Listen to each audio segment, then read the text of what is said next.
क्या नरेश मीणा से नाराज है हनुमान बेनीवाल?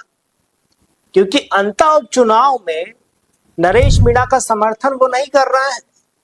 देखिए, नरेश मीणा की नैया निर्दलीय लड़ाई की लहरों में तैर रही है और हनुमान बेनीवाल का समर्थन का वादा जो है था अब धुंधला सा लग रहा है।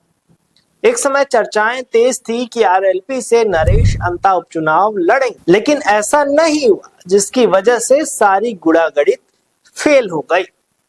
बीते दिनों ही हनुमान बेनीवाल ने एक प्रेस कॉन्फ्रेंस में नरेश मीणा पर ठंडा पानी फेर दिया।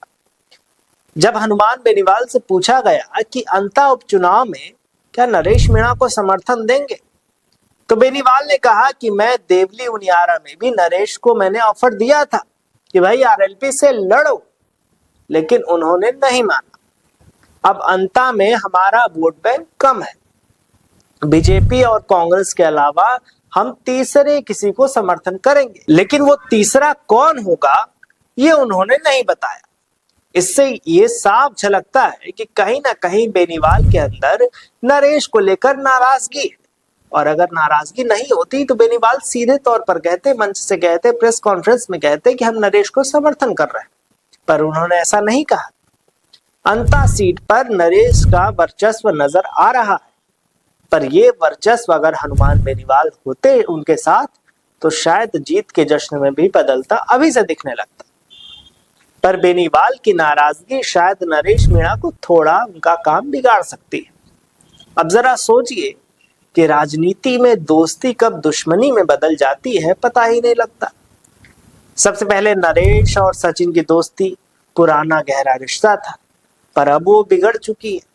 फिर बीच में आए हनुमान बेनीवाल, तो लगा कि अब नरेश को कोई दिक्कत नहीं होगी चुनाव जीतने में। उनके साथी आ गए, कृष्ण बनकर आ गए। पर ऐसा क्यों होता है?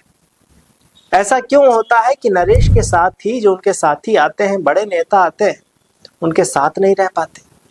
सचिन पायलट नहीं रहे, सचिन पायलट ने दोस्ती तोड़ दी। अब हनुमान बेनीवाल का भी ऐसा ही कुछ दिख रहा है। इन सब को देखने के बाद एक सवाल सबके मन में आ रहा है कि आखिर क्या दिक्कत है? नरेश मीणा के साथ जो उनके करीबी माने जाने वाले लोग उनसे खफा हो जाते हैं, उनसे जो है चुनाव में तो दिखते हैं। नरेश ने कांग्रेस से टिकट मांगा तो उनको टिकट नहीं मिला, तो चर्चाएं होने लगी कि भाई सचिन पायलट के करीबी थे फिर भी टिकट नहीं मिली।